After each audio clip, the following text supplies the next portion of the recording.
Hello everyone. ਉਮੀਦ ਕਰਦੇ ਕਿ ਤੁਸੀਂ ਸਾਰੇ ਤੰਦਰੁਸਤ, ਮਾਨਸਿਕ ਤੰਦਰੁਸਤ ਤੇ ਸਰੀਰ ਵੱਲੋਂ ਤੰਦਰੁਸਤ ਹੋਵੋਗੇ। ਹਾਂਜੀ, ਜਿਵੇਂ ਕਿ ਆਪਾਂ ਕੱਲ੍ਹ ਗੱਲ ਕੀਤੀ ਸੀਗੀ ਕਿ ਅਸੀਂ ਆਪਣੀਆਂ ਸਟੋਰੀਜ਼ ਜਿਹੜੀਆਂ ਅਸੀਂ ਕਹਾਣੀਆਂ ਬਣਾਉਂਦੇ ਹਾਂ ਉਹਨਾਂ ਬਾਰੇ ਅਸੀਂ ਗੱਲ ਕਰਾਂਗੇ, ਜਿਹੜੇ ਸਾਡੇ ਮਨ ਦੀਆਂ ਕਹਾਣੀਆਂ ਬਣਦੀਆਂ ਵਾ। ਸੋ ਮੈਂ ਹਾਈਲੀ ਇਨਕਰੇਜ ਕਰੂੰਗੀ ਕਿ ਜੇ ਤੁਹਾਡੀ ਕੋਈ ਕਹਾਣੀ ਹੈਗੀ ਆ, ਤੁਸੀਂ ਕਾफ़ੀ ਜਾਣਿਆਂ ਨੇ ਮੈਨੂੰ ਮੈਸੇਜ ਵੀ ਕੀਤਾ। ਸੋ ਜੇ ਹੋਰ ਵੀ ਤੁਹਾਡੀਆਂ ਜਿਹੜੀਆਂ ਕਹਾਣੀਆਂ ਵਾ ਤੁਸੀਂ ਕਮੈਂਟਸ ਦੇ ਰਾਹੀਂ ਸਾਨੂੰ ਦੱਸ ਸਕਦੇ ਹੋ ਐਂਡ ਅਸੀਂ ਕੋਸ਼ਿਸ਼ ਕਰਾਂਗੇ ਕਿ ਉਹਨਾਂ ਕਹਾਣੀਆਂ ਨੂੰ ਅਸੀਂ ਬਦਲ ਸਕੀਏ। ਸੋ ਸਾਡੀਆਂ ਜਿਹੜੀਆਂ ਮਨ ਦੀਆਂ ਕਹਾਣੀਆਂ ਵਾ, ਇਹ ਮਨ ਦੀਆਂ ਕਹਾਣੀਆਂ ਕੀ ਹੁੰਦੀਆਂ ਵਾ? ਸੋ ਬੇਸਿਕਲੀ ਮਨੋਵਿਗਿਆਨਿਕ ਮੰਨਦਾ ਹੈ ਕਿ ਅਸੀਂ ਇੱਕ ਕਹਾਣੀ ਬਣਾਉਂਦੇ ਹਾਂ ਆਪਣੀ ਜ਼ਿੰਦਗੀ ਬਾਰੇ। ਕਹਾਣੀਆਂ ਬੜੀਆਂ ਜ਼ਰੂਰੀ ਆ। ਫੋਰ ਐਗਜ਼ਾਮਪਲ, ਕੋਈ ਵੀ ਕਹਾਣੀ ਤੁਸੀਂ ਤੁਹਾਡੇ ਜਿਹੜੇ ਜ਼ਿੰਦਗੀ ਦੇ ਐਕਸਪੀਰੀਅੰਸਿਸ ਰਹਿੰਦੇ ਉਹਨਾਂ ਬਾਰੇ ਤੁਸੀਂ ਕਹਾਣੀ ਬਣਾਉਂਦੇ ਆ। ਕਹਾਣੀਆਂ ਸਾਡੀ ਜ਼ਿੰਦਗੀ ਦਾ ਇੱਕ ਨਜ਼ਰੀਆ ਦੇਖਣ ਦਾ। ਸੋ ਬਿਨਾਂ ਕਹਾਣੀਆਂ ਤੋਂ ਅਸੀਂ ਰਹਿ ਨਹੀਂ ਸਕਦੇ, ਬਿਨਾਂ ਮਨ ਦੀਆਂ ਕਹਾਣੀਆਂ ਤੋਂ ਅਸੀਂ ਰਹਿ ਨਹੀਂ ਸਕਦੇ ਕਿ ਸੋ ਅਸੀਂ ਇੱਕ ਮਾਨਸਿਕ ਕਹਾਣੀਆਂ ਬਣਾਉਂਦੇ ਹਾਂ।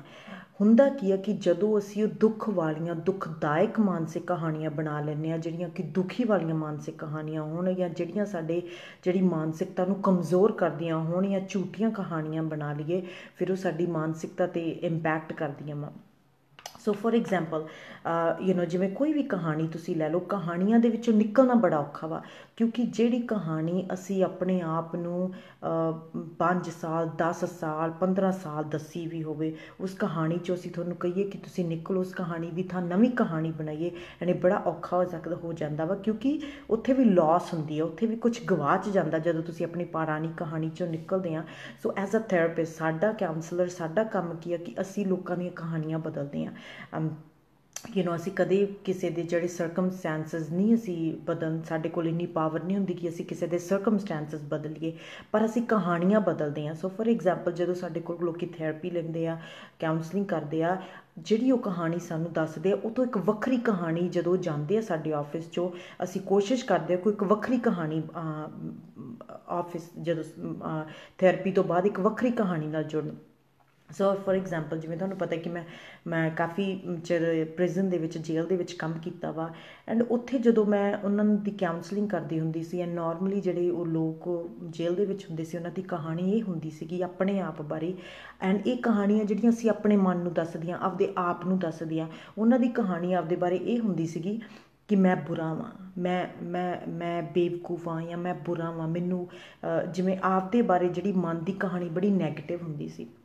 ਜਦੋਂ ਅਸੀਂ ਉਹਨਾਂ ਨਾਲ ਵਰਕ ਕਰੀਦਾ ਸੀਗਾ, ਜਦੋਂ ਅਸੀਂ ਉਹਨਾਂ ਦੀ ਕਾਉਂਸਲਿੰਗ ਥੈਰੇਪੀ ਕਰੀਦੀ ਸੀਗੀ, ਅਤੇ ਅਸੀਂ ਉਹਨਾਂ ਨੂੰ ਜਿਹੜੀ ਕਹਾਣੀ ਦੇਈਦੀ ਸੀਗੀ, ਉਹ ਕਹਾਣੀ ਹੁੰਦੀ ਸੀ ਕਿ ਤੁਸੀਂ ਬੁਰੇ ਨਹੀਂ ਹੋ, ਤੁਸੀਂ ਦੁੱਖ 'ਚੋਂ, ਤੁਸੀਂ ਸੈਡ ਹੋ, ਤੁਸੀਂ ਬੁਰੇ ਨਹੀਂ ਹੋਗੇ ਹੈਗੇ, ਤੁਸੀਂ ਦੁੱਖ 'ਚੋਂ, ਤੁਸੀਂ ਸੈਡ ਹੋ। ਐਂਡ ਇਹ ਕਹਾਣੀ ਬਹੁਤ ਵੱਖਰੀ ਆ, ਕਿਉਂਕਿ ਜਦੋਂ ਅਸੀਂ ਕਿਸੇ ਨੂੰ ਇਹ ਕਹਿ ਦਈਦਾ ਕਿ ਅਸੀਂ ਉਹ ਦੁੱਖ 'ਚ ਆ, ਉਹ ਸੈਡ ਆ, ਅਤੇ ਸਡਨਲੀ ਸਾਨੂੰ ਉਹਦੇ ਲਈ ਹਮਦਰਦੀ ਪ੍ਰਤੀ ਅਸੀਂ ਉਹਦੇ ਲਈ ਹਮਦਰਦ ਹੋ ਜਾਂਦੇ ਹਾਂ। ਸੋ ਅਸੀਂ ਆਪਣੀਆਂ ਕਹਾਣੀਆਂ ਨੂੰ, ਸੋ ਇਸ ਬਾਰੇ ਵੀ ਕੋਈ ਵੀ ਤੁਹਾਡੀ ਜ਼ਿੰਦਗੀ ਦੇ ਵਿੱਚ ਐਕਸਪੀਰੀਅੰਸ ਹੁੰਦਾ, ਚਾਹੇ ਤੁਹਾਡਾ ਵਿਆਹ ਹੁੰਦਾ, ਚਾਹੇ ਤੁਹਾਡਾ ਡਿਵੋਰਸ ਹੁੰਦਾ, ਚਾਹੇ ਤੁਹਾਡੀ ਜ਼ਿੰਦਗੀ ਦੇ ਵਿੱਚ ਹੋਰ ਕੋਈ ਵੀ ਕ੍ਰਾਈਸਿਸ ਹੁੰਦਾ, ਉਹਦੀ ਕਹਾਣੀ ਤੁਸੀਂ ਕੀ ਬਣਾਉਣੀ ਉਸ ਤੋਂ ਬਾਅਦ, ਐਂਡ ਉਹ ਕਹਾਣੀ ਸਾਰੀ ਉਮਰ ਤੁਹਾਡੇ ਨਾਲ ਰਹਿੰਦੀ ਹੈ। ਸੋ ਫੋਰ ਐਗਜ਼ਾਮਪਲ, ਇੱਕ ਆਰਟੀਕਲ ਦੇ ਵਿੱਚ ਮੈਂ ਪੜ੍ਹ ਰਹੀ ਸੀਗੀ ਕਿ ਜਿਹੜੇ ਲੋਕ ਵਾਰ ਦੇ ਵਿੱਚ ਜਾਂਦੇ, ਜਿੱਥੇ ਲੜਾਈ ਹੁੰਦੀ ਆ, ਉਹਨਾਂ ਦੇ ਵਿੱਚੋਂ 2 ਤਰ੍ਹਾਂ ਦੇ ਲੋਕ ਬਾਹਰ ਆਉਂਦੇ, 2 ਤਰ੍ਹਾਂ ਦੀ ਮਾਨਸਿਕਤਾ ਵਾਲੇ ਲੋਕ ਬਾਹਰ ਆਉਂਦੇ ਆ। ਇੱਕ ਦੀ ਕਹਾਣੀ ਤਾਂ ਇਹ ਹੁੰਦੀ ਹੈ ਕਿ ਜ਼ਿੰਦਗੀ ਦਾ ਇੱਕ ਨਵਾਂ ਮੌਕਾ ਸਾਨੂੰ ਜਿਉਣ ਦਾ, ਇੱਕ ਜ਼ਿੰਦਗੀ ਨੇ ਸਾਨੂੰ ਆਜ਼ਾਦੀ ਦਿੱਤੀ ਹੈ, ਇੱਕ ਨਵੇਂ ਤਰੀਕੇ ਨਾਲ ਅਸੀਂ ਖੁਸ਼ ਜ਼ਿੰਦਗੀ ਉਹ ਲੋਕ ਜਿਉਣਾ ਸਿੱਖ ਜਾਂਦੇ ਆ। ਐਂਡ ਦੂਸਰੀ ਕਹਾਣੀ ਵਾਲੇ ਲੋਕ ਹੁੰਦੇ ਆ ਜਿਹੜੇ ਡਰ ਦੇ ਵਿੱਚ ਡਰਨਾ ਸਿੱਖ ਜਾਂਦੇ ਆ, ਐਂਡ ਉਹ ਪਲ ਪਲ ਉਹ ਆਪਦੀ ਮੌਤ ਕਰਦੇ, ਪਲ ਪਲ ਉਹ ਡਰਦੇ ਆ, ਪਲ ਪਲ ਉਹਨਾਂ ਦੀ ਮਾਨਸਿਕ ਮੌਤ ਹੁੰਦੀ ਆ। ਸੋ ਇਹ 2 ਤਰ੍ਹਾਂ ਦੀਆਂ ਮਾਨਸਿਕਤਾ ਵਾਲੇ ਲੋਕ ਆ ਜਿਹੜੇ ਵਾਰ ਜਾਂ ਜਿਹੜੀ ਲੜਾਈ ਦੇ ਵਿੱਚ ਜਦੋਂ ਬਾਹਰ, ਸੋ ਜਦੋਂ ਕ੍ਰਾਈਸਿਸ ਵੀ ਐਂਡ ਹੋਊਗਾ, ਇਸ ਤੋਂ 2 ਤਰ੍ਹਾਂ ਦੀ ਮਾਨਸਿਕਤਾ ਵਾਲੇ ਲੋਕ ਨਿਕਲਣਗੇ। ਇੱਕ ਤਾਂ ਇਹ ਮਾਨਸਿਕਤਾ ਵਾਲੇ ਲੋਕ ਨਿਕਲਣਗੇ ਕਿ ਸ਼ੁਕਰਗੁਜ਼ਾਰ ਹੋਣਗੇ ਕਿ ਜ਼ਿੰਦਗੀ ਦਾ ਇੱਕ ਹੋਰ ਮੌਕਾ ਵਾ, ਅਸੀਂ ਜਿਹੜੀ ਜ਼ਿੰਦਗੀ ਗਰੰਟਡ ਲਈ ਸੀ, ਅਸੀਂ ਜਿਹੜੀ ਜ਼ਿੰਦਗੀ ਨੂੰ ਨੋਰਮਲ ਤਰੀਕੇ ਨਾਲ ਲਿਆ ਸੀਗਾ, ਉਹ ਤਾਂ ਜ਼ਿੰਦਗੀ ਇੱਕ ਖੁਸ਼ ਨਸੀਬ ਆ ਸਾਡੇ ਵਾਸਤੇ, ਅਸੀਂ ਖੁਸ਼ ਨਸੀਬ ਆ ਕਿ ਸਾਨੂੰ ਉੱਦਾਂ ਦੀ ਜ਼ਿੰਦਗੀ ਮਿਲ ਰਹੀ ਆ। ਸੋ ਇਹ ਤਾਂ ਇੱਕ ਉਹ ਜਿਹੀ ਮਾਨਸਿਕਤਾ ਵਾਲੇ ਲੋਕ ਹੋਣਗੇ। ਐਂਡ ਜਿਹੜੇ ਬਾਹਰ ਜਾ ਕੇ ਜਦੋਂ ਅਸੀਂ ਬਾਹਰ ਰਲਣ ਮਿਲਣ ਲੱਗ ਗਏ, ਉਹ ਜ਼ਿੰਦਗੀ ਸਾਡੀ ਨੋਰਮਲ ਵਾਪਸ ਆ ਗਈ, ਮਿਲਣਾ ਜੁਲਣਾ ਵਾਪਸ ਆ ਗਿਆ, ਪਰਿਵਾਰਾਂ ਨਾਲ ਮਿਲਣਾ ਜੁਲਣਾ ਵਾਪਸ ਆ ਗਿਆ, ਸਾਡੇ ਦੋਸਤ ਮਿੱਤਰਾਂ ਨਾਲ ਸਾਨੂੰ ਮਿਲਣਾ ਜੁਲਣਾ ਵਾਪਸ ਆ ਗਿਆ। ਅਸੀਂ ਜੱਫੀ ਪਾ ਸਕਦੇ ਹਾਂ ਕਿਸੇ ਨੂੰ, ਆਪਦੀ ਫੈਮਲੀਆਂ ਨੂੰ ਜਿਨ੍ਹਾਂ ਨੂੰ ਅਸੀਂ ਜੱਫੀ ਨਹੀਂ ਪਾਈ ਕਿੰਨਾ ਚਿਰ, ਸਿਰਫ ਅਸੀਂ ਗੱਲ ਹੀ ਕਰ ਸਕਦੇ। ਜਦੋਂ ਉਹਨਾਂ ਨਾਲ ਮਿਲਾਂਗੇ ਅਸੀਂ ਸ਼ੁਕਰਗੁਜ਼ਾਰ ਹੋਵਾਂਗੇ ਕਿ ਸਾਡੇ ਕੋਲ ਇਹ ਸੁਵਿਧਾ ਹੈ। ਇੱਕ ਤਰ੍ਹਾਂ ਦੇ ਮਾਨਸਿਕ ਵਾਲੇ ਲੋਕ ਆ ਕਿ ਇੱਕ ਚੰਗੀ ਕਹਾਣੀ ਇਹਨਾਂ ਨੇ ਇਸ ਕ੍ਰਾਈਸਿਸ ਦੀ ਬਣਾਈ ਐਂਡ ਉਹ ਨਾਲ ਲੈ ਕੇ ਤੁਰਨਗੇ। ਐਂਡ ਇੱਕ ਦੂਸਰੇ ਤਰ੍ਹਾਂ ਦੇ ਲੋਕ ਹੋਣਗੇ ਜੋ ਡਰਨਾ ਸਿੱਖ ਜਾਣਗੇ, ਜੋ ਜ਼ਿੰਦਗੀ 'ਚ ਡਰਨਗੇ ਜ਼ਿਆਦਾ। ਐਂਡ ਉਹਨਾਂ ਨੂੰ ਲੱਗਦਾ ਕਿ ਐਨੀ ਟਾਈਮ ਕੁਛ ਵੀ ਹੋ ਜਾਊਗਾ, ਉਹਨਾਂ ਨੂੰ ਆਪਦੀ ਜ਼ਿੰਦਗੀ 'ਚ ਇੰਜੋਏ ਜਾਂ ਖੁਸ਼ ਹੋਣ ਤੋਂ ਡਰ ਲੱਗੂਗਾ, ਬਿਕੋਜ਼ ਉਹਨਾਂ ਨੂੰ ਲੱਗਦਾ ਵੀ ਕੁਛ ਵੀ ਖਰਾਬ ਆ ਸਕਦਾ, ਕਦੇ ਵੀ ਕੋਈ ਵੀ ਚੀਜ਼ ਪ੍ਰੋਬਲਮ ਆ ਸਕਦੀ ਆ। ਇਹ ਦੂਸਰੀ ਤਰ੍ਹਾਂ ਦੇ ਮਾਨਸਿਕਤਾ ਵਾਲੇ ਲੋਕ ਹੋਣਗੇ। ਐਂਡ ਜਿਹੜੇ ਇਹ ਮਾਨਸਿਕਤਾ ਵਾਲੇ ਲੋਕ ਹੋਣਗੇ ਜ਼ਰੂਰ ਇਹ ਬਚ ਜਾਣਗੇ, ਕ੍ਰਾਈਸਿਸ ਦੇ ਥਰੂ ਚਲੇ ਜਾਣਗੇ, ਪਰ ਇਹ ਪਲ ਪਲ 'ਤੇ ਡਰਨਗੇ ਐਂਡ ਪਲ ਪਲ 'ਤੇ ਆਪਦੀ ਮਾਨਸਿਕਤਾ ਦੇ ਅੰਦਰ ਇੱਕ ਬਿਮਾਰੀ ਦਾ ਖੌਫ ਰੱਖਣਗੇ, ਬਿਮਾਰੀ ਦਾ ਡਰ ਰੱਖਣਗੇ। ਐਂਡ ਅਸੀਂ ਇਹਨਾਂ ਮਾਨਸਿਕਤਾ ਵਾਲੇ ਲੋਕਾਂ ਦੀ ਗੱਲ ਕਰਦੇ ਹਾਂ ਕਿ ਇਹਨਾਂ ਦੀ ਮਾਨਸਿਕਤਾ ਕਿਵੇਂ ਅਸੀਂ ਕਹਾਣੀ ਬਦਲਦੇ ਹਾਂ। ਸੋ ਜਦੋਂ ਤੁਸੀਂ ਥੈਰੇਪੀ, ਜਦੋਂ ਤੁਸੀਂ ਕਾਉਂਸਲਿੰਗ ਦੇ ਵਿੱਚ ਜਾਂਦੇ ਹੋ, ਉਹ ਲੋਕ ਤੁਹਾਡੇ ਸਰਕਮਸਟੈਂਸਿਸ ਨਹੀਂ ਅਸੀਂ ਬਦਲ ਸਕਦੇ, ਉਹ ਲੋਕ ਤੁਹਾਡੀਆਂ ਕਹਾਣੀਆਂ ਬਦਲਦੇ ਆ। ਤੁਹਾਡੇ ਮਾਨਸਿਕਤਾ 'ਤੇ ਜਿਹੜੀਆਂ ਕਹਾਣੀਆਂ 'ਤੇ ਤੁਸੀਂ ਕਿੰਨਾ ਚਿਰ ਅਸੀਂ ਸਾਲਾਂ ਬੱਧੀ ਸਟੱਕ ਹੋਏ ਹੁੰਦੇ, ਉਹਨਾਂ 'ਚੋਂ ਤੁਹਾਨੂੰ ਕੱਢਦੇ ਆ। ਫੋਰ ਐਗਜ਼ਾਮਪਲ ਜੇ ਤੁਸੀਂ ਇੱਕ ਕਮਰੇ ਦੇ ਵਿੱਚ ਬੈਠੇ ਹੋ, ਕਮਰੇ ਦਾ ਡੋਰ ਖੁੱਲ੍ਹਿਆ ਵਾ, ਤੁਹਾਡੇ ਮਨ ਦੀ ਕਹਾਣੀ ਇਹ ਆ ਕਿ ਮੈਂ ਇਸ ਕਮਰੇ 'ਚੋਂ ਬਾਹਰ ਨਹੀਂ ਜਾ ਸਕਦਾ, ਮੈਂ ਇਸ ਕਮਰੇ 'ਚ ਪਿੰਜਰੇ ਵਾਂਗੂ ਤੜਿਆ ਪਿਆ। ਹਾਲਾਂਕਿ ਸੱਚ ਨਹੀਂ ਹੈਗਾ ਪੂਰਾ, ਕਿਉਂਕਿ ਇੱਕ ਡੋਰ ਖੁੱਲ੍ਹੀ ਹੈ, ਤੁਸੀਂ ਕਦੇ ਵੀ ਜਾ ਸਕਦੇ ਹੋ। ਪਰ ਜੇ ਤੁਸੀਂ ਆਪਦੇ ਮਨ ਨੂੰ ਇਹ ਚੀਜ਼ ਦੱਸਦੀ ਕਿ ਮੈਂ ਇੱਥੇ ਸਟੱਕ ਹਾਂ, ਮੈਂ ਇੱਥੇ ਕੈਦ ਹਾਂ, ਮੈਂ ਇਸ ਕਮਰੇ ਦੇ ਵਿੱਚ ਕੈਦ ਹਾਂ, ਚਾਹੇ ਉਸ ਕਮਰੇ ਦੇ ਵਿੱਚ 4 ਦਰਵਾਜ਼ੇ ਵੀ ਹੋਣ, ਤੁਸੀਂ ਤਾਂ ਵੀ ਉਹ ਕਮਰਾ ਤੁਹਾਨੂੰ ਜੇਲ੍ਹ ਅਤੇ ਪ੍ਰਿਜ਼ਨ ਲੱਗੂਗਾ, ਕਿਉਂਕਿ ਤੁਸੀਂ ਆਪਣੇ ਮਨ ਨੂੰ ਜਿਹੜੀ ਕਹਾਣੀ ਦੱਸ ਰਹੇ ਹੋ ਉਹਦੇ ਵਿੱਚ ਸਟੱਕ ਹੋ। ਨਾਰਮਲੀ ਜਦੋਂ ਮੈਂ ਜੇਲ੍ਹ ਦੇ ਵਿੱਚ ਕੰਮ ਕਰਦੀ ਹੁੰਦੀ ਸੀ, ਅਤੇ ਮੈਂ ਮੋਸਟਲੀ ਜਿਹੜੇ ਕਲਾਇੰਟ ਸੀ ਮੈਂ ਉਹਨਾਂ ਨੂੰ ਪੁੱਛਦੀ ਹੁੰਦੀ ਸੀਗੀ ਕਿ ਇਹ ਤਾਂ ਹੈ ਨਹੀਂ ਕਿ ਬਾਹਰ ਲੋਕ ਆਜ਼ਾਦ ਨੇ, ਜਿਹੜੇ ਬਾਹਰ ਦੇ ਲੋਕ ਆ, ਜਦੋਂ ਤੁਸੀਂ ਬਾਹਰ ਵੀ ਸੀਗੇ ਉਦੋਂ ਵੀ ਅਸੀਂ ਕੈਦ ਆ। ਅਸੀਂ ਬਾਹਰਲੇ ਲੋਕਾਂ ਦੀ ਜ਼ਿੰਦਗੀ, ਅਸੀਂ ਕਿੰਨੇ ਲੋਕ ਮਨ ਦੀਆਂ ਸੋਚਾਂ ਦੇ ਵਿੱਚ ਕੈਦ ਆ, ਆਪਦੀਆਂ ਮਾਨਸਿਕ ਕਹਾਣੀਆਂ ਦੇ ਵਿੱਚ ਕੈਦ ਆ। ਕਿੰਨੇ ਲੋਕ ਰਿਸ਼ਤਿਆਂ ਦੇ ਵਿੱਚ ਉਹਨਾਂ ਨੂੰ ਲੱਗਦਾ ਰਿਸ਼ਤੇ ਜੇਲ੍ਹ ਆ। ਕਿੰਨੇ ਲੋਕਾਂ ਲਈ ਇਹ ਦੇਸ਼ ਹੋ ਸਕਦਾ ਜੇਲ੍ਹ ਆ। ਜੋ ਕਈ ਵਾਰ ਤੁਸੀਂ ਆਮ ਦੇਖਿਆ ਕਿ ਜਿਹੜੇ ਲੋਕ ਕਈ ਵਾਰ ਕਹਿ ਦਿੰਦੇ ਕਿ ਅਸੀਂ ਇੱਥੇ ਕੈਨੇਡਾ ਦੇ ਵਿੱਚ ਫਸੇ ਹੋਏ ਹਾਂ, ਸਟੱਕ ਹਾਂ, ਅਸੀਂ, ਉਹ ਕੈਦ ਨੇ, ਉਹ ਕੈਦ ਆ। ਕਿੰਨੇ ਲੋਕ ਜੌਬਾਂ 'ਤੇ ਕੈਦ ਨੇ, ਕਿੰਨੇ ਲੋਕ ਹੋਰ ਜਿਹੜੇ ਕੰਮ ਉਹ ਕਰਦੇ ਆ, ਕੋਈ ਵੀ ਆਪਦਾ ਕੰਮ ਕਰਦੇ ਆ, ਉਹਨਾਂ 'ਚ ਕੈਦ ਨੇ। ਸੋ ਇਹਦਾ ਮਤਲਬ ਸਾਨੂੰ ਇਹ ਪਤਾ ਕਿ ਸਾਡੇ ਆਲੇ ਦੁਆਲੇ ਤਾਂ ਕੋਈ ਜਾਲ ਨਹੀਂ, ਸਾਡੇ ਆਲੇ ਦੁਆਲੇ ਤਾਂ ਕੋਈ ਜੇਲ੍ਹ ਨਹੀਂ, ਸਰੀਰਕ ਤੌਰ 'ਤੇ ਤਾਂ ਕੋਈ ਜੇਲ੍ਹ ਨਹੀਂ, ਪਰ ਮਨ ਦੇ ਤੌਰ 'ਤੇ ਜੇਲ੍ਹ ਆ। ਜਿੰਨਾ ਚਿਰ ਅਸੀਂ ਮਨ ਦੀ ਜਿਹੜੀ ਜੇਲ੍ਹ ਨੂੰ ਤੋੜਦੇ ਨਹੀਂ ਅਤੇ ਅਸੀਂ ਬਾਹਰ ਨਹੀਂ ਨਿਕਲ ਸਕਦੇ। ਫੋਰ ਐਗਜ਼ਾਮਪਲ, ਉਹ ਇਨਸਾਨ ਜੋ ਕਿ ਕਮਰੇ 'ਚ ਬੰਦ ਆ, ਜਿਹਦੇ 4 ਦਰਵਾਜ਼ੇ ਵੀ ਹੋ ਸਕਦੇ, ਪਰ ਉਹ ਮਨ ਦੇ ਤੌਰ 'ਤੇ ਜੇ ਉਹਨੂੰ ਇੱਦਾਂ ਕਿ ਮੈਂ ਫਸਿਆ ਹੋਇਆ, ਸਟੱਕ ਆ, ਉਹਨੂੰ ਦਰਵਾਜ਼ੇ ਵੀ ਨਹੀਂ ਦਿਖਣਗੇ, ਕਿਉਂਕਿ ਉਹਦੀ ਮਾਨਸਿਕਤਾ ਹਜੇ ਉਸ ਸਟੱਕ 'ਤੇ। ਸੋ ਬੇਸਿਕਲੀ ਅਸੀਂ ਆਪਦੇ ਆਪ ਨੂੰ ਕਹਾਣੀ ਕੀ ਦੱਸਣੀ ਆ, ਐਂਡ ਇਹ ਕਹਾਣੀ ਸਾਨੂੰ ਕਿਵੇਂ ਪਤਾ ਲੱਗਦੀ, ਅਸੀਂ ਆਪਦੇ ਆਪ ਨੂੰ ਕਿਹੜੀਆਂ ਕਹਾਣੀਆਂ ਦੱਸਦੇ ਹਾਂ। Thank you. ਹਾਂਜੀ, ਜਿਵੇਂ ਮੈਂ ਕਿਹਾ ਪਹਿਲਾਂ ਵੀ, ਪਲੀਜ਼ ਥੋੜ੍ਹੀ ਜਿਹੀ ਕੁਐਸਚਨਸ ਕਰ ਸਕਦੇ ਹੋ। ਜਿਹੜੇ ਵੀ ਕੁਐਸਚਨ ਤੁਹਾਨੂੰ ਹੈ ਤੁਸੀਂ ਕੌਮੈਂਟ 'ਚ ਲਿਖ ਸਕਦੇ ਹੋ, ਤਾਂ ਜੋ ਅਸੀਂ ਉਹਨਾਂ ਦਾ ਆਨਸਰ ਦੇਣ ਦੀ ਕੋਸ਼ਿਸ਼ ਕਰਾਂਗੇ।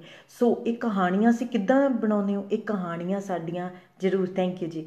ਹਾਂਜੀ, ਇਹ ਕਹਾਣੀਆਂ ਸਾਡੀਆਂ ਜਿਹੜੇ ਸਾਡੇ ਘਰ ਦੇ ਵਿੱਚ ਅਸੀਂ ਰਹਿੰਦੇ ਹਾਂ, ਸੁਸਾਇਟੀ ਦੇ ਵਿੱਚ ਰਹਿੰਦੇ ਹਾਂ, ਕਲਚਰ ਦੇ ਵਿੱਚ ਰਹਿੰਦੇ ਹਾਂ, ਇਹ ਕਹਾਣੀਆਂ ਸਾਨੂੰ ਉਹ ਬਣਾਉਣੀਆਂ ਸਿਖਾਉਂਦੇ ਆ, ਐਂਡ ਅਸੀਂ ਉੱਦਾਂ ਦੀਆਂ ਕਹਾਣੀਆਂ ਬਣਾਉਂਦੇ। ਫੋਰ ਐਗਜ਼ਾਮਪਲ, ਜਦੋਂ ਇੱਕ ਨੋਰਮਲ ਐਗਜ਼ਾਮਪਲ ਇਹਨੇ, ਜਦੋਂ ਕਿਸੇ ਦਾ ਰਿਸ਼ਤਾ ਟੁੱਟਦਾ ਜਾਂ ਡਿਵੋਰਸ ਹੁੰਦਾ ਵਾ, ਇਹਦੀ ਕਹਾਣੀ ਬੁਰੀ ਆ, ਇਹਦਾ ਮਤਲਬ ਹੈ ਤੂੰ ਫੇਲੀਅਰ ਆ, ਇਹਦਾ ਮਤਲਬ ਇਹ ਕਹਾਣੀ ਸਮਾਜ ਦੀ ਕਹਾਣੀ ਦਿੱਤੀ ਵੀ ਆ। ਐਂਡ ਅਸੀਂ ਕੀ ਕਰਦੇ, ਅਸੀਂ ਵੀ ਉਹ ਕਹਾਣੀ ਨੂੰ ਚੱਕ ਲੈਂਦੇ ਹਾਂ, ਬਿਕਾਜ਼ ਜੇ ਸਾਡੇ ਨਾਲ ਵੀ ਉਹ ਚੀਜ਼ ਹੋਈ ਵੀ ਹੋਵੇ, ਫੋਰ ਐਗਜ਼ਾਮਪਲ ਜੇ ਸਾਡੇ ਨਾਲ ਵੀ ਉੱਦਾਂ ਦੀ ਜਿਹੜੀ ਸਿਚੁਏਸ਼ਨ ਹੋਈ ਵੀ ਹੋਵੇ, ਅਤੇ ਅਸੀਂ ਵੀ ਉਸ ਕਹਾਣੀ ਨੂੰ ਚੱਕ ਲੈਂਦੇ। ਇਹਦਾ ਮਤਲਬ ਹੁਣ ਅਸੀਂ ਵੀ ਆਪਦੇ ਆਪ ਨੂੰ ਬੁਰਾ ਸਮਝਣਾ, ਅਸੀਂ ਵੀ ਆਪਦੇ ਆਪ ਨੂੰ ਫੇਲੀਅਰ ਸਮਝਣਾ। ਫੋਰ ਐਗਜ਼ਾਮਪਲ, ਜੇ ਸਾਡਾ ਬੱਚਾ C- ਲੈਂਦਾ, ਐਂਡ ਐਜ਼ ਅ ਪੇਰੈਂਟ ਜਾਂ ਸਾਨੂੰ ਕੀ ਕਹਾਣੀ ਮਿਲਦੀ ਆ ਕਿ ਤੂੰ ਫੇਲੀਅਰ ਆ, ਤੂੰ ਕਿਸੇ ਕੰਮ ਯੋਗ ਨਹੀਂ, ਤੂੰ ਨਿਕੰਮਾ ਵਾਂ, ਅਸੀਂ ਇਹ ਕਰੇ। ਐਂਡ ਜੇ ਅਸੀਂ ਛੋਟੀ ਜੋਬ 'ਤੇ ਕੰਮ ਕਰਦੇ ਹਾਂ, ਸਾਨੂੰ ਕਿਹੜੀ ਕਹਾਣੀ ਮਿਲਦੀ ਆ? ਸਾਡੀਆਂ ਕਹਾਣੀਆਂ। ਸੋ ਸਮਾਜ ਇਹ ਕਹਾਣੀਆਂ ਸਾਡੀ ਗਾਂਹ ਦੀ ਗਾਂਹ ਤੁਰੀ ਆਉਂਦੀਆਂ ਨੂੰ, ਕਹਾਣੀਆਂ ਉੱਥੋਂ ਆਉਂਦੀਆਂ। ਐਂਡ ਸਾਡੀ ਮਾਨਸਿਕਤਾ ਨੂੰ ਠੀਕ ਰੱਖਣ ਦਾ ਮਕਸਦ ਇਹ ਹੈ ਕਿ ਅਸੀਂ ਉਹਨਾਂ ਕਹਾਣੀਆਂ 'ਚੋਂ ਨਿਕਲੀਏ, ਅਸੀਂ ਉਹ ਕਹਾਣੀਆਂ ਵੱਖਰੀਆਂ ਵੀ ਦੱਸ ਸਕਦੇ ਹਾਂ। ਸੋ ਫੋਰ ਐਗਜ਼ਾਮਪਲ ਤੁਸੀਂ ਕਿਸੇ ਨੂੰ ਫੋਨ ਕੀਤਾ ਐਂਡ ਕਿਸੇ ਨੇ ਤੁਹਾਡਾ ਫੋਨ ਨਹੀਂ ਚੱਕਿਆ, ਕੀ ਕਹਾਣੀ ਅਸੀਂ ਆਪਣੇ ਮਨ 'ਚ ਬਣਾਵਾਂਗੇ। ਐਂਡ ਇਹ ਬਹੁਤ ਲੋਕਾਂ ਦੇ ਇਹ ਬੜੀ ਕਾਮਨ ਜੀ ਕਹਾਣੀ ਆ ਕਿ ਅਗਲਾ ਮੈਨੂੰ ਪਸੰਦ ਨਹੀਂ ਕਰਦਾ, ਉਹ ਮੇਰੇ ਨਾਲ ਗੱਲ ਵੀ ਨਹੀਂ ਕਰਨਾ ਮੰਗਦਾ ਵਾ। ਮੈਨੂੰ ਤਾਂ ਪਹਿਲਾਂ ਹੀ ਪਤਾ ਸੀ ਕਿ ਉਹ ਲੋਕ ਮੇਰੇ 'ਚ ਇੰਟਰਸਟ ਨਹੀਂ ਹੈਗੇ ਜਿਹੜਾ ਮੇਰਾ ਫ਼ੋਨ ਨਹੀਂ ਚੱਕਦੇ, ਐਂਡ ਮੇਰਾ ਫ਼ੋਨ ਦੇਖਿਆ ਹੋਊਗਾ ਅਤੇ ਮੇਰਾ ਫ਼ੋਨ ਬੰਦ ਕਰਤਾ ਹੋਊਗਾ। ਸੋ ਇਹ ਕਹਾਣੀ ਆ ਤੁਹਾਡੀ, ਜਦੋਂ ਤੁਸੀਂ ਕਿਸੇ ਨੂੰ ਫ਼ੋਨ ਕਰਦੇ ਹੋ ਉਹਨੂੰ ਫ਼ੋਨ ਨਹੀਂ ਚੱਕਦਾ, ਇਹ ਕਹਾਣੀ ਆ। ਕੀ ਇਹ ਕਹਾਣੀ ਦਾ ਕੋਈ ਇੱਕ ਕਹਾਣੀ ਜੇ ਅਸੀਂ ਬਦਲਣੀ ਚਾਹੀਏ, ਕੀ ਅਸੀਂ ਬਦਲ ਸਕਦੇ ਹਾਂ? ਜੀ ਹਾਂ। ਕੀ ਔਖੀ ਆ ਕਹਾਣੀ ਬਦਲਣੀ? ਜੀ ਹਾਂ। ਕਿਉਂਕਿ ਜੇ ਅਸੀਂ 15-20 ਸਾਲ ਇਸੇ ਕਹਾਣੀ ਨੂੰ ਹਰ ਵਕਤ, ਜਦੋਂ ਕਿਸੇ ਨੇ ਸਾਡਾ ਫ਼ੋਨ ਨਹੀਂ ਚੱਕਿਆ, ਸਾਨੂੰ ਲੱਗਿਆ ਜਾਣ ਕੇ ਨਹੀਂ ਚੱਕਦਾ, ਜੇ ਅਸੀਂ ਇਹ ਕਹਾਣੀ 20 ਸਾਲ ਆਪਦੇ ਦਿਮਾਗ ਨੂੰ ਦੁਹਰਾਈ ਆ, 1 ਮਿੰਟ 'ਚ ਤਾਂ ਇਹ ਕਹਾਣੀ ਸਾਡੇ ਦਿਮਾਗ 'ਚੋਂ ਨਿਕਲਣੀ ਨਹੀਂ। ਸੋ ਇਹਦੇ ਲਈ ਇੱਕ ਪ੍ਰੋਸੈਸ ਕਰਨੀ ਪੈਣੀ ਹੈ, ਇਸੇ ਨੂੰ ਅਸੀਂ ਕਹਿੰਦੇ ਕਹਾਣੀਆਂ ਬਦਲਣੀਆਂ। ਸੋ ਆਹ ਜਿਹੜਾ ਕ੍ਰਾਈਸਿਸ ਆ, ਇਹ ਸਾਡੇ ਲਈ ਇੱਕ ਵਾਰ ਆ। ਇਹ ਤੋਂ ਬਾਅਦ ਅਸੀਂ ਆਪਣੇ ਆਪ ਨੂੰ ਮਨ ਦੀ ਕਹਾਣੀ ਕੀ ਦੱਸਣੀ ਆ, ਇਹ ਸਾਡੇ 'ਤੇ ਡਿਪੈਂਡ ਆ। ਸਾਡੇ ਮਨ ਦੇ ਵਿੱਚ ਕਿਹੜੀਆਂ ਕਹਾਣੀਆਂ ਰਹਿਣੀਆਂ ਜਿਹੜੀਆਂ ਅਸੀਂ ਆਪਣੇ ਆਪ ਨੂੰ ਦੱਸਦੇ। ਸਾਡੇ ਮਾਂ ਬਾਪ ਨੇ ਵੀ ਸਾਡੇ ਅੰਦਰ ਕਹਾਣੀਆਂ ਪਾਈਆਂ ਹੋਈਆਂ। ਜਦੋਂ ਅਸੀਂ ਛੋਟੇ ਸੀ ਸਾਨੂੰ ਦੱਸਿਆ ਗਿਆ ਕਿ ਤੂੰ ਸੋਹਣਾ ਜਾਂ ਨਹੀਂ ਸੋਹਣਾ, ਇਹ ਵੀ ਸਾਨੂੰ ਕਹਾਣੀ ਪਾਈ ਵੀ ਆ। ਤੂੰ ਸਮਝਦਾਰ ਹੈ ਜਾਂ ਨਹੀਂ ਸਮਝਦਾਰ, ਇਹ ਵੀ ਕਹਾਣੀ ਸਾਡੇ ਦਿਮਾਗ ਦੇ ਵਿੱਚ ਪਾਈ ਵੀ ਆ। ਸਾਨੂੰ ਕਹਾਣੀਆਂ, ਐਂਡ ਉਹ ਕਹਾਣੀਆਂ ਸਾਡੇ ਮਨ ਦੇ ਵਿੱਚ ਸਾਲਾਂ ਬੱਧੀ ਗੂੰਜਦੀਆਂ ਰਹਿੰਦੀਆਂ। ਸਾਡੇ ਵਿਆਹ ਦੇ ਬਾਅਦ ਵੀ, ਸਾਡੇ ਬੱਚਿਆਂ ਦੇ ਬਾਅਦ ਵੀ, ਅਸੀਂ ਬੁੜੇ ਵੀ ਹੋ ਜਾਂਦੇ ਤਾਂ ਵੀ ਉਹ ਕਹਾਣੀਆਂ ਗੂੰਜਦੀਆਂ ਰਹਿੰਦੀਆਂ ਵਾ ਸਾਡੇ ਵਿੱਚ। ਸੋ ਸਾਡੀ ਕਹਾਣੀ ਕੀ ਆ, ਕੀ ਅਸੀਂ ਉਹ ਕਹਾਣੀ ਨੂੰ ਬਦਲ ਸਕਦੇ ਹਾਂ? ਸੋ ਫੋਰ ਐਗਜ਼ਾਮਪਲ ਜਿਹੜਾ ਕ੍ਰਾਈਸਿਸ ਹੋ ਰਿਹਾ ਵਾ, ਕਈ ਲੋਕਾਂ ਦੀ ਕਹਾਣੀਆਂ, ਇਹ ਤਾਂ ਬਹੁਤ ਬੁਰਾ ਵਾ। ਸਾਡੀ ਇਕੋਨਮੀ ਥੱਲੇ ਚਲੀ ਗਈ, ਸਾਡੇ ਕੋਲ ਪੈਸਾ ਨਹੀਂ ਹੋਣਾ ਗਾ, ਅਸੀਂ ਤਾਂ ਥੱਲੇ ਲੱਗ ਜਾਣਾ ਵਾ, ਪਤਾ ਨਹੀਂ ਕੀ ਹੋਊਗਾ, ਸਾਡੇ ਰਿਸ਼ਤਿਆਂ ਦੇ ਵਿੱਚ ਪ੍ਰੋਬਲਮ ਆ ਜਾਣੀਆਂ, ਸਾਡੇ ਬੱਚਿਆਂ ਦੀਆਂ ਪੜ੍ਹਾਈ ਦੇ ਵਿੱਚ ਪ੍ਰੋਬਲਮ ਆ ਜਾਣੀਆਂ ਵਾ। ਹੋਰ ਵੀ ਤੁਸੀਂ ਕੋਈ ਵੀ ਚੀਜ਼ ਲੈ ਲਓ ਜਿਹਦੇ ਨਾਲ ਤੁਸੀਂ ਇਸ ਕ੍ਰਾਈਸਿਸ ਨੂੰ ਡਿਸਕ੍ਰਾਈਬ ਕਰਦੇ ਹੋ, ਨੈਗੇਟਿਵਲੀ ਡਿਸਕ੍ਰਾਈਬ ਕਰਦੇ ਆ।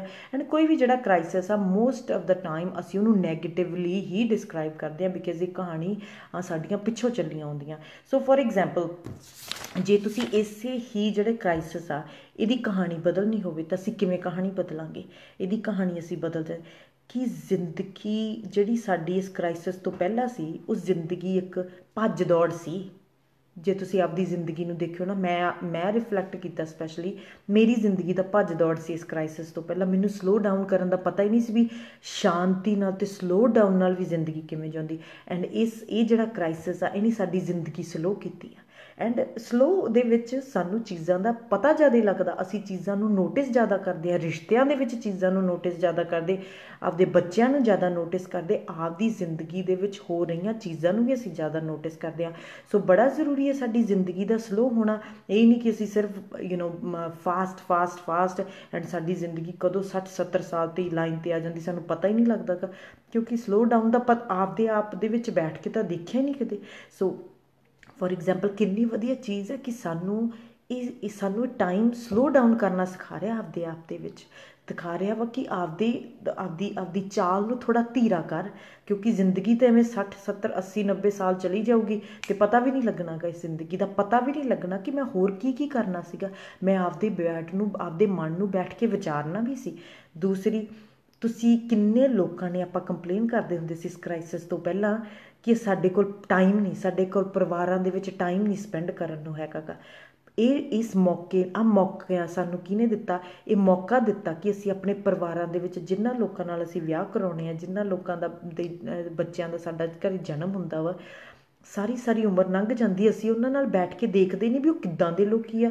Specially I think most of ਲੋਕੀ, ਜਿਹੜੇ ਲੋਕ ਅਸੀਂ ਆਪਦੇ ਪਾਰਟਨਰ ਨੂੰ ਕਿਸੇ ਵੱਖਰੇ ਤਰੀਕੇ ਨਾਲ ਹੁਣ ਉਹ ਸਾਡੇ ਸਾਹਮਣੇ ਆ ਰਹੇ ਆ, ਬਿਕਾਜ਼ ਕਿਉਂਕਿ ਨੋਰਮਲ ਟਾਈਮ 'ਤੇ ਤਾਂ ਸਿਰਫ ਅਸੀਂ 2 ਜਾਂ 3 ਘੰਟੇ ਉਹਨਾਂ ਨਾਲ ਇੱਕ ਦਿਨ ਦੇ ਵਿੱਚ ਸਪੈਂਡ ਕਰਦੇ ਸੀ, ਕਿਉਂਕਿ ਉਹ ਵੀ ਕੰਮ ਤੋਂ ਆਉਂਦੇ ਸੀ, ਅਸੀਂ ਵੀ ਕੰਮ ਤੋਂ ਆਉਂਦੇ ਸੀ। 3 ਘੰਟੇ ਹੁੰਦੇ ਸੀਗੇ, ਉਹਦੇ ਵਿੱਚ ਅਸੀਂ ਡਿਨਰ ਵੀ ਬਣਾਉਣਾ, ਘਰ ਦੇ ਹੋਰ ਕੰਮ ਵੀ ਕਰਨੇ, ਉਸ ਤੋਂ ਬਾਅਦ ਤੁਸੀਂ ਸਲੀਪ ਕਰਨੀ, ਉਸ ਤੋਂ ਬਾਅਦ ਫਿਰ ਉਹੀ ਚੀਜ਼ ਨੇ ਰਿਪੀਟ ਕਰਨੀ।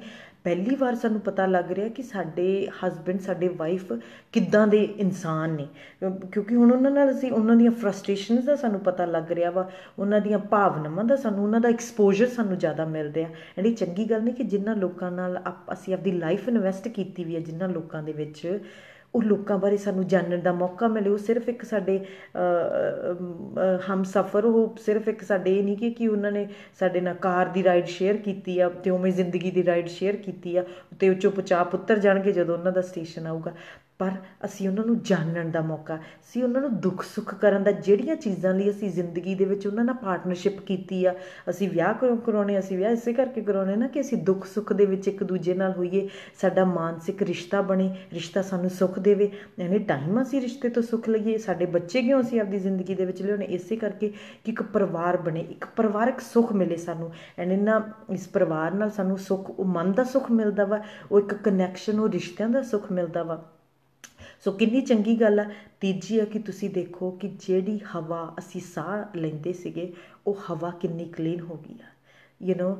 ਕਿੰਨੇ ਲੋਕ ਤੁਸੀਂ ਮੇ ਬੀ ਔਨਲਾਈਨ ਜਾ ਕੇ ਦੇਖਿਓ ਕਿ ਏਅਰ ਪੋਲੂਸ਼ਨ ਤੋਂ ਦਾ ਸ਼ਿਕਾਰ ਹੁੰਦੇ ਆ। ਕਿੰਨੀਆਂ ਲੋਕਾਂ ਦੀ ਸਿਹਤ ਏਅਰ ਪੋਲੂਸ਼ਨ ਨਾਲ ਖਰਾਬ ਹੁੰਦੀ ਆ। ਐਂਡ ਅਸੀਂ ਜਦੋਂ ਕਈ ਵਾਰ ਮੈਂ ਐਮਪਟੀ ਰੋਡਸ ਵੇਖਦੀ ਹਾਂ, ਖਾਲੀ ਸੜਕਾਂ ਦੇਖਦੀ ਹਾਂ, ਮੈਂ ਕਹਿੰਦੀ ਕਿੰਨੀ ਚੰਗੀ ਚੀਜ਼ ਹੈ ਕਿ ਸਾਡੀ ਜਿਹੜੀ ਹਵਾ ਅਸੀਂ ਲੈ ਰਹੇ ਹਾਂ, ਉਹ ਸਾਫ਼ ਹਵਾ ਸਾਡੇ ਸਰੀਰ ਦੇ ਅੰਦਰ ਜਾ ਰਹੀ ਆ। ਐਂਡ ਅਸੀਂ ਇਗਨੋਰ ਹੀ ਕਰ ਰੱਖਿਆ ਸੀਗਾ। ਸਾਨੂੰ ਨਹੀਂ ਸੀ, ਜ਼ਰੂਰ ਉੱਥੇ ਰੌਲਾ ਪੈ ਰਿਹਾ ਸੀ ਕਿ ਏਅਰ ਪੋਲੂਸ਼ਨ ਦਾ, ਪਰ ਅਸੀਂ ਫਿਰ ਵੀ ਆਪਦੀ ਜ਼ਿੰਦਗੀ ਦੇ ਵਿੱਚ ਜੋ ਅਸੀਂ ਟਰਿਪ ਕਰਨੇ ਸੀ, ਜੋ ਅਸੀਂ ਘੁੰਮਣਾ ਫਿਰਨਾ ਸੀ, ਅਸੀਂ ਉਹ ਚੀਜ਼ ਨੂੰ ਅਣਦੇਖਾ ਕਰਕੇ ਅਸੀਂ ਕਰੀ ਜਾ ਰਹੇ ਸੀ। ਕਿਉਂਕਿ ਕਿੰਨੇ ਲੋਕਾਂ ਨੂੰ ਇੰਪੈਕਟ ਪੈ ਰਿਹਾ ਸੀ, ਸਾਡੀ ਅੱਖਾਂ, ਸਾਡੀ ਸਾਡੇ ਪਿੱਠ ਪਿੱਛੇ ਪੈ ਰਿਹਾ ਸੀ। ਸਾਨੂੰ ਨਹੀਂ ਉਸ ਚੀਜ਼ ਦੀ ਕੇਅਰ ਸੀ ਜਾਂ ਉਹਦੀ ਵਰੀ ਸੀਗੀ। ਪਰ ਸਡਨਲੀ ਸਾਨੂੰ ਇੱਦਾਂ ਲੱਗਿਆ ਕਿ ਅਸੀਂ ਇੱਕ ਪਲੈਨਟ, ਜਿਸ ਧਰਤੀ 'ਤੇ ਅਸੀਂ ਰਹਿ ਰਹੇ ਹਾਂ, ਉਹਦੇ ਲਈ ਇੱਕ ਅਸੀਂ ਚੰਗਾ ਕੰਮ ਕੀਤਾ ਕਿ ਏਅਰ ਪੋਲੂਸ਼ਨ ਘੱਟ ਹੋ ਗਿਆ। ਸੋ ਇਹ ਚੀਜ਼ਾਂ ਜਦੋਂ ਤੁਸੀਂ ਲੋਕ ਸਾਹ, ਜਿਹੜੀ ਸਾਡੇ ਅੰਦਰ ਹਵਾ ਜਾ ਰਹੀ ਆ, ਉਹ ਚੰਗੀ ਜਾ ਰਹੀ ਆ। ਦੂਜਾ ਤੁਸੀਂ ਕਹਿ ਸਕਦੇ ਹੋ ਫੋਰ ਐਗਜ਼ਾਮਪਲ ਜਿਹੜੇ ਅਸੀਂ ਕਾਰ ਦੇ ਜਿਹੜੇ ਐਕਸੀਡੈਂਟ ਆ, ਉਹ ਕਿੰਨੇ ਘੱਟ ਗਏ ਆ। ਕਿਉਂਕਿ ਹੁਣ ਅਸੀਂ ਬਾਹਰ ਨਹੀਂ ਹੈਗੇ, ਸਾਡੀਆਂ ਕਾਰਾਂ ਅੰਦਰ, ਘਰ ਦੇ ਅੰਦਰ ਪਾਰਕ ਨੇ। ਐਂਡ ਖਾਲੀ ਸੜਕਾਂ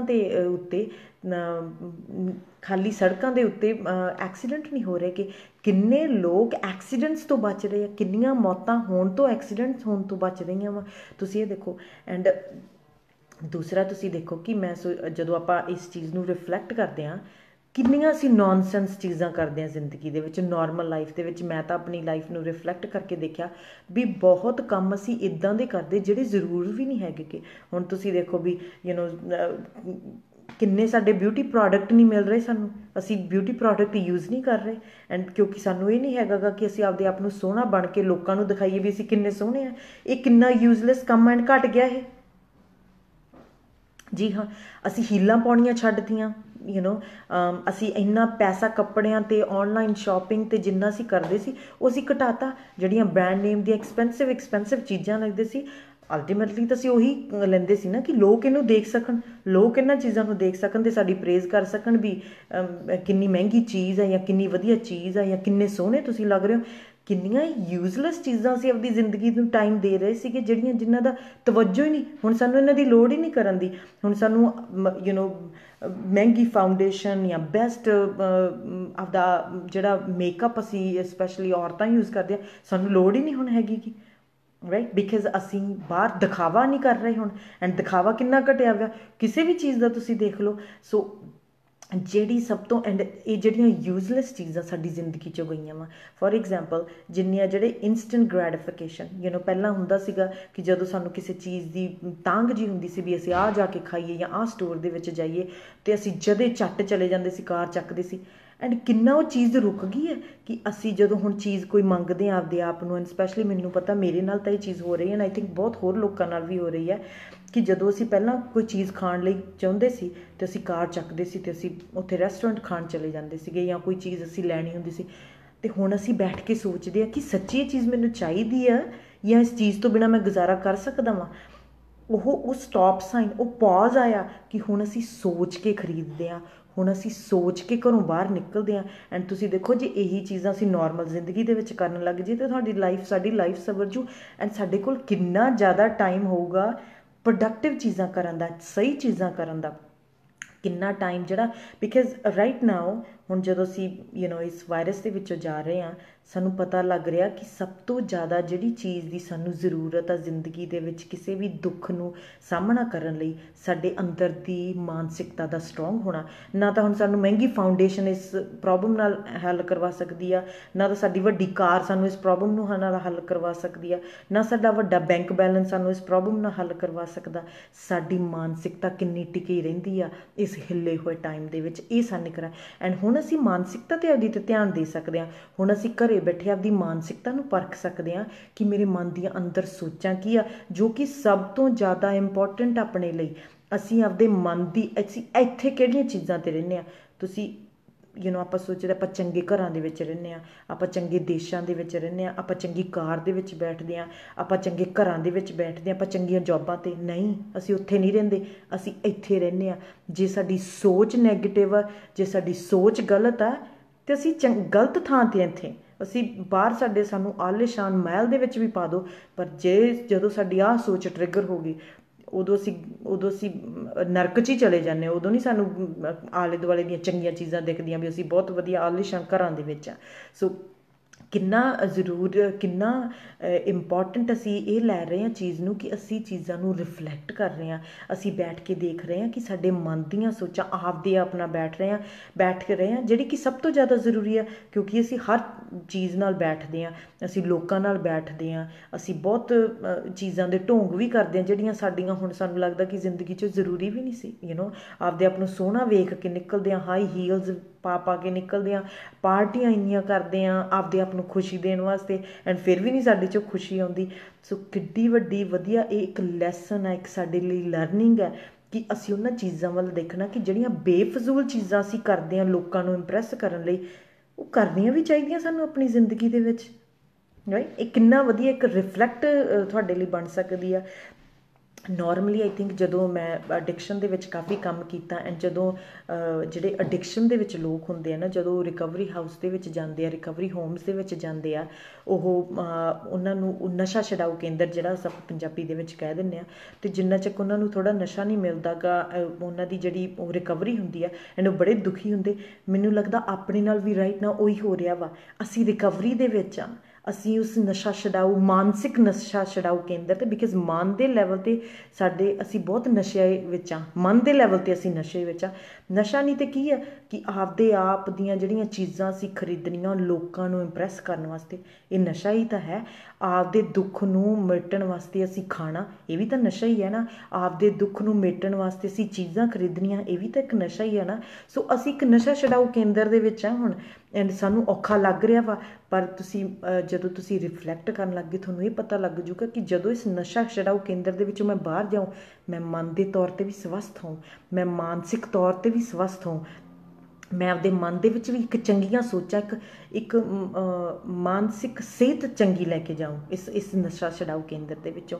ਸੋ ਆਈ ਥਿੰਕ ਜੇ ਅਸੀਂ ਇਸ ਕਹਾਣੀ ਨੂੰ ਇੱਦਾਂ ਲੈ ਕੇ ਚੱਲੀਏ ਤਾਂ ਸਾਡੇ ਲਈ ਓਪਰਚੁਨਿਟੀ ਬਣ ਜਾਂਦਾ। ਜਿਵੇਂ ਅਸੀਂ ਪਿਛਲੀ ਵਾਰ ਵੀ ਕੱਲ੍ਹ ਵੀ ਗੱਲ ਕੀਤੀ ਸੀਗੀ ਕਿ ਸਾਡੇ ਲਈ ਇੱਕ ਓਪਰਚੁਨਿਟੀ ਬਣ ਗਿਆ ਕਿ ਅਸੀਂ ਇਹਨੂੰ ਇੱਕ ਕਲੈਂਜ਼ਿੰਗ ਵਰਤੀਏ, ਇਹਨੂੰ ਇੱਕ ਆਪਦੇ ਮਨ ਨੂੰ ਸਾਫ਼ ਕਰਨ ਲਈ ਚੀਜ਼ਾਂ ਵਰਤੀਏ, ਰਿਫਲੈਕਟ ਕਰੀਏ ਕਿ ਕਿਹੜੀਆਂ ਚੀਜ਼ਾਂ ਜਿਹੜੀਆਂ ਅਸੀਂ ਜ਼ਿੰਦਗੀ ਦੇ ਵਿੱਚ ਪਹਿਲਾਂ ਕਰਦੇ ਸੀ, ਜਿਹੜੀਆਂ ਜ਼ਰੂਰੀ ਨਹੀਂ ਸੀ ਸਾਡੀਆਂ। ਜੀ ਹਾਂ, ਜ਼ਰੂਰ ਤੁਸੀਂ ਇਹ ਕੌਮੈਂਟ ਕੀਤਾ ਵਾ, ਅਸੀਂ ਇੱਦਾਂ ਦਾ ਟੌਪਿਕ ਵੀ ਲੈ ਕੇ ਆਵਾਂਗੇ ਜ਼ਰੂਰ। Thank you. ਹਾਂਜੀ, ਸੋ ਅੱਜ ਜਦੋਂ ਤੁਸੀਂ ਰਿਫਲੈਕਟ ਕਰਦੇ, ਘਰੇ ਬੈਠ ਕੇ ਇਹ ਰਿਫਲੈਕਟ ਕਰੋ ਕਿ ਕਿੰਨੀਆਂ ਚੀਜ਼ਾਂ ਮੈਂ ਜ਼ਿੰਦਗੀ ਦੇ ਵਿੱਚ ਸਿਰਫ ਲੋਕਾਂ ਨੂੰ ਇੰਪਰੈਸ ਕਰਨ ਵਾਸਤੇ ਕਰਦਾ, ਐਂਡ ਜਿਹੜੀਆਂ ਕਿ ਹਟਾਈਆਂ ਜਾ ਸਕਦੀਆਂ। ਕਿੰਨੀਆਂ ਚੀਜ਼ਾਂ ਮੈਂ ਸਿਰਫ ਆਪਦੇ ਦੁੱਖ ਨੂੰ ਦਬਾਉਣ ਵਾਸਤੇ ਕਰਦਾ ਵਾਂ, ਕਿੰਨੀਆਂ ਚੀਜ਼ਾਂ ਮੇਰੇ ਅੰਦਰ ਦੀ ਮਾਨਸਿਕਤਾ ਨੂੰ ਖੁਸ਼ ਰਹਿਣ ਵਾਸਤੇ ਚਾਹੀਦੀਆਂ ਨਹੀਂ, ਐਂਡ ਮੈਂ ਬੇਫਜ਼ੂਲੀਆਂ ਕਰਦਾ ਵਾਂ। ਸੋ ਜ਼ਰੂਰ ਇਸ ਵਾਸਤੇ ਧਿਆਨ ਦਿਓ। ਹਾਂਜੀ, ਅੱਜ ਦਾ ਸਾਡਾ ਇਹੀ ਟੌਪਿਕ ਸੀਗਾ। ਅਸੀਂ ਸੈਟਰਡੇ ਸੰਡੇ ਆਫ ਲਵਾਂਗੇ, ਐਂਡ ਮੰਡੇ ਫਿਰ ਇੱਕ ਲਾਈਵ ਸੈਸ਼ਨ ਦੇ ਨਾਲ ਤੁਹਾਡੇ ਨਾਲ ਗੱਲ ਕਰਾਂਗੇ। ਸੋ ਉਦੋਂ ਤੱਕ ਤੁਹਾਡਾ ਕੋਈ ਵੀ ਕੁਐਸਚਨਸ ਹੋਵੇ, ਕੋਈ ਵੀ ਤੁਹਾਡਾ ਕੌਮੈਂਟ ਹੋਵੇ, ਤੁਸੀਂ ਸਾਨੂੰ ਮੈਸੇਜ ਕਰ ਸਕਦੇ ਹੋ, ਐਂਡ ਅਸੀਂ ਉਹਨਾਂ ਮੈਸੇਜਾਂ ਦੇ ਜੇ ਕੋਈ ਟੌਪਿਕ ਵੀ ਤੁਹਾਡਾ ਹੋਵੇ ਜਿਹੜਾ ਤੁਸੀਂ ਚਾਹੁੰਦੇ ਸਾਨੂੰ ਅਸੀਂ ਡਿਸਕਸ ਕਰ ਸਕੀਏ, ਤਾਂ ਤੁਸੀਂ ਉਹ ਟੌਪਿਕ ਵੀ ਸਾਨੂੰ ਦੇ ਸਕਦੇ ਹੋ, ਐਂਡ ਅਸੀਂ ਉਹ ਟੌਪਿਕ ਇੱਕ ਲਾਈਵ ਸੈਸ਼ਨ ਦੇ ਵਿੱਚ ਡਿਸਕਸ ਕਰਨ ਦੀ ਕੋਸ਼ਿਸ਼ ਕਰਾਂਗੇ। ਪਰ ਰੀਅਲੀ ਇਹ ਡੀਕਲਟਰ ਟਾਈਮ ਆ। ਰੀਅਲੀ ਥਿੰਕ ਅਬਾਊਟ ਇਟ ਕਿ ਅਸੀਂ ਆਪਦੀ ਲਾਈਫ ਦੇ ਵਿੱਚ ਕਿਹੜੀਆਂ ਚੀਜ਼ਾਂ ਰਿਮੂਵ ਕਰੀਏ। ਕਲੀਨ ਕਰੋ, ਆਪਦਾ ਘਰ ਵੀ ਕਲੀਨ ਕਰੋ, ਆਪਦੀ ਮਾਨਸਿਕਤਾ ਵੀ ਕਲੀਨ ਕਰੋ। ਜਾਣ ਦਿਓ ਜਿਹੜੀਆਂ ਬਿਹੇਵੀਅਰ, ਜਿਹੜੀਆਂ ਚੀਜ਼ਾਂ ਤੁਹਾਡੀ ਜ਼ਿੰਦਗੀ 'ਚ ਦਾ ਕੋਈ ਸਰਵ ਨਹੀਂ ਕਰਦੀਆਂ, ਉਹਨਾਂ ਨੂੰ ਜਾਣ ਦਿਓ। ਜਿਹੜੀਆਂ ਜ਼ਰੂਰੀ ਨਹੀਂ, ਹੁਣ ਤੁਹਾਨੂੰ ਪਤਾ ਲੱਗ ਗਿਆ ਨਾ ਕਿ ਜ਼ਰੂਰੀ ਕੀ ਆ, ਕਿ ਉਹ ਆਪਦੇ ਅੰਦਰ ਬੈਠ ਕੇ ਦੇਖੋ ਵੀ ਮੇਰੀ ਮਾਨਸਿਕਤਾ ਨੂੰ, ਮੇਰੀ ਖੁਸ਼ੀ ਨੂੰ ਰੱਖਣ ਵਾਸਤੇ ਐਂਡ ਜ਼ਰੂਰੀ ਕੀ ਹੈ। ਐਂਡ ਜ਼ਰੂਰੀ ਮੈਂ ਤੁਹਾਨੂੰ ਦੱਸਾਂ ਕਿ ਜਦੋਂ ਤੁਸੀਂ ਇਹਨਾਂ ਚੀਜ਼ਾਂ ਦੇ ਥੱਲੇ ਆਓਗੇ ਨਾ, ਜ਼ਰੂਰੀ ਸਾਨੂੰ ਰਿਸ਼ਤੇ ਆ। ਹੁਣ ਹੁਣ ਇਹ ਮੈਟਰ ਨਹੀਂ ਕਰਦਾ ਕਿ ਤੁਹਾਡਾ ਹਸਬੈਂਡ ਜਾਂ ਤੁਹਾਡਾ ਪਾਰਟਨਰ ਗੁੱਡ ਲੁਕਿੰਗ ਹੈ ਜਾਂ ਨਹੀਂ, ਉਹ ਤੁਹਾਡੇ ਨਾਲ ਇੱਕ ਘਰ ਦੇ ਵਿੱਚ ਸ਼ਾਂਤੀ ਨਾਲ ਰਹਿ ਸਕਦਾ, ਇਹ ਚੀਜ਼ ਮੈਟਰ ਕਰਦੀ ਆ ਹੁਣ, ਰਾਈਟ। ਕੀ ਤੁਹਾਡਾ ਬੱਚਾ ਹੁਣ ਏ ਲੈਂਦਾ ਜਾਂ ਬੀ ਲੈਂਦਾ, ਕੀ ਤੁਹਾਡਾ ਬੱਚਾ ਦੁੱਖ ਦੇ ਸਾਹਮਣੇ ਡਿੱਗ ਪੈਂਦਾ ਜਾਂ ਆਪਦੇ ਆਪ ਖੜਿਆ ਰਹਿੰਦਾ ਡਟ ਕੇ, ਇਹ ਜ਼ਰੂਰੀ ਹੋ ਗਿਆ ਵਾ। ਸੋ ਜਦੋਂ ਅਸੀਂ ਇਹਨਾਂ ਚੀਜ਼ਾਂ ਦੇ ਥੱਲੇ ਜਾਵਾਂਗੇ ਤਾਂ ਸਾਨੂੰ ਪਤਾ ਲੱਗੂਗਾ ਕਿ ਸਾਡੇ ਰਿਸ਼ਤੇ ਸਭ ਤੋਂ ਜ਼ਿਆਦਾ ਜ਼ਰੂਰੀ ਆ। ਇਹਨਾਂ ਰਿਸ਼ਤਿਆਂ ਦੇ ਵਿੱਚ ਹੁਣ ਜਿਹੜੇ ਜਿਨ੍ਹਾਂ 'ਚ ਅਸੀਂ ਐਫਰਟ ਪਾਉਣੀ ਆ, ਕਿਉਂਕਿ at the end of the day ਇਹ ਰਿਸ਼ਤੇ ਸਾਨੂੰ ਥਰੂ ਕਰਨਗੇ ਇਸ ਦੁੱਖ ਦੇ ਵਿੱਚੋਂ, ਇਹ ਰਿਸ਼ਤੇ ਸਾਨੂੰ ਕੈਰੀ ਫਾਰਵਰਡ ਕਰਨਗੇ ਦੁੱਖ ਦੇ ਵਿੱਚੋਂ ਲੈ ਕੇ ਜਾਣ ਦੇ। ਸੋ ਦੇਖੋ ਕਿ ਕਿਹੜੀਆਂ ਚੀਜ਼ਾਂ 'ਤੇ ਮੈਂ ਐਮਫਸਿਸ ਪਾਉਂਦੀ ਰਹੀ, ਕਿਹੜੀਆਂ ਚੀਜ਼ਾਂ 'ਤੇ ਮੈਂ ਫੋਕਸ ਪਾਉਂਦੀ ਰਹੀ, ਐਂਡ ਜਿਹੜੀਆਂ ਕਿ ਹੁਣ ਮੇਰੇ ਲਈ ਬਿਲਕੁਲ ਵੀ ਮਦਦਗਾਰ ਨਹੀਂ। ਕਿਹੜੀਆਂ ਚੀਜ਼ਾਂ 'ਤੇ ਅਸੀਂ ਐਮਫਸਿਸ ਪਾਉਂਦੇ ਰਹੇ ਕਿ ਮੇਰੀ ਮਦਰ ਇਨ ਲਾ ਨੇ ਮੈਨੂੰ ਕੀ ਕਿਹਾ, ਕਿ ਮੇਰੀ ਸਿਸਟਰ ਇਨ ਲਾ ਨੇ ਮੈਨੂੰ ਕੀ ਕਿਹਾ, ਕਿ ਸਾਡੇ ਗਵਾਂਢੀ ਨੇ ਸਾਨੂੰ ਕੀ ਕਿਹਾ, ਕਿ ਸਾਡੇ ਕੰਮ 'ਤੇ ਜਿਹੜਾ ਕੋਲੀਗ ਆ ਉਹਨੇ ਸਾਡੇ ਡਰੈਸ ਬਾਰੇ ਕੀ ਕਿਹਾ, ਕਿ